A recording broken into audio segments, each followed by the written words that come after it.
اسلام آباد high court کا cipher case میں جیل ٹرائل روکنے کا حکم، چیئرمین پی ٹی آئی کی اپیل پر 16 نومبر تک حکم امتناع جاری۔ اڈیالہ جیل میں سائفر کیس کی سماعت 17 نومبر تک ملتوی کر دی گئی۔ آج گواہوں کے بیانات قلم بند کیے گئے۔ احتساب عدالت کے جج محمد بشیر کی اڈیالہ جیل آمد۔ 190 ملین پاؤنڈ اور القادر یونیورسٹی کیس کی سماعت، نیب نے چیئرمین پی ٹی آئی کے 8 روزہ جسمانی ریمانڈ کی سزا کر دی۔ اسلام آباد ہائی کورٹ نے نیب کیسز میں ضمانت بحالی کی درخواستوں پر فیصلہ محفوظ کر لیا۔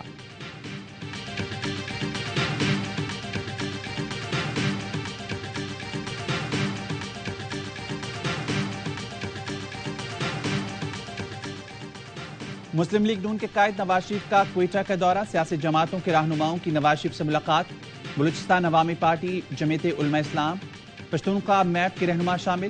سابق وزیر اعلیٰ بلوچستان جام کمال کہتے ہیں میاں صاحب سے ملاقات میں شمولیت کا اعلان کروں گا، کوشش ہے صوبے کو آگے لے کر جائیں۔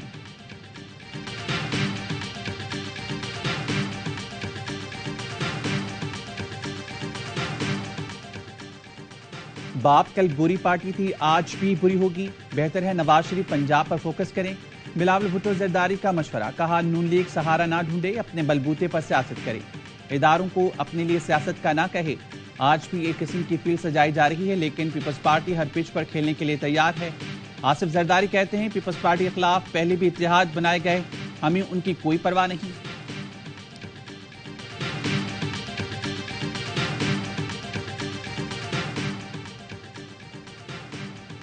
نگراں وزیر اعلیٰ سندھ نے صوبے کے نظام تعلیم کا کچا چھٹا کھول دیا، کہا محکمہ تعلیم کے مالی معاملات میں بھی شدید گھپلے ہیں، نااہلی اور مسائل اتنے پیچیدہ ہیں کہ نصابی کتب وقت پر نہیں چھاپ سکتے، تعلیم کو مکمل نظر انداز کیا جا رہا ہے، کوئی صحیح کام نہیں کر رہا۔ نگراں حکومت کا ایک ہی کام ہے الیکشن کروانا، نہ کہ پیپلز پارٹی کے منصوبوں کو روکنا۔ افسوس سندھ میں ٹرانسفر پوسٹنگ پیسوں پر ہو رہی ہے، بلاول بھٹو کے الزام۔ نگراں صوبائی وزیر مبین جمانی کا رد عمل، کہا آپ ہم سے بہتر جانتے ہیں ٹرانسفر پوسٹنگ پر کیا ہو رہا ہے، الزامات کو ثابت کر دیں تو استعفیٰ دے دوں گا۔ زاہدہ جاوید اسلم کیس میں سپریم کورٹ نے سابق چیف جسٹس حاکم نثار کا فیصلہ غیر قانونی قرار دے دیا، کہا چیف جسٹس یا کوئی جج ان چیمبر آرٹیکل 184(3) کے مقدمات کے فیصلے نہیں کر سکتا۔ پریکٹس اینڈ پروسیجر ایکٹ کے بعد ان مقدمات کے فیصلے کا اختیار اکیلے چیف جسٹس کو نہیں رہا۔ غزہ پر اسرائیل کے 39 روز سے حملے، شہداء کی مجموعی تعداد 11,000 سے زائد ہو گئی۔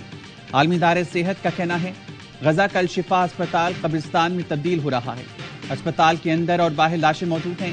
ڈائریکٹر الشفا اسپتال کہتے ہیں بمباری میں نومولود بچوں سمیت 179 مریض ملبے میں دفن ہو گئے۔ ہیومن رائٹس واچ نے اسرائیل کے خلاف جنگی جرائم کی تحقیقات کا مطالبہ کر دیا۔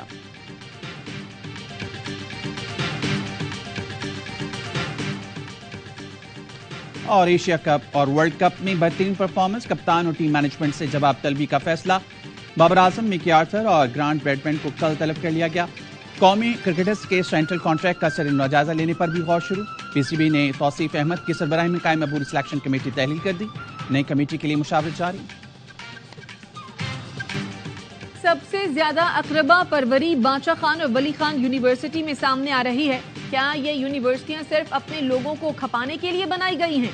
پشاور ہائی کورٹ کے ریمارکس، بانچا خان یونیورسٹی میں وائس چانسلر کے بھتیجے کی تعیناتی کے خلاف کیس، عدالت نے آئندہ سماعت پر سلیکشن کمیٹی کے ممبران کو طلب کر لیا۔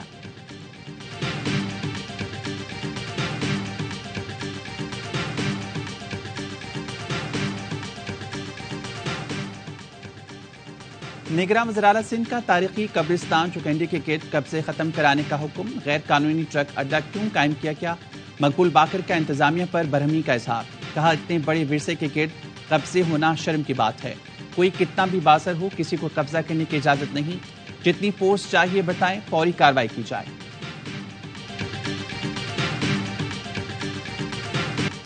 اور ہر لمحہ پرجوش میں اداکارہ اور ماڈل عزیزہ ڈینیل آج بنیں گی مہمان، کھیلیں گی معصومانہ کھیل وسیم بادامی کے ساتھ۔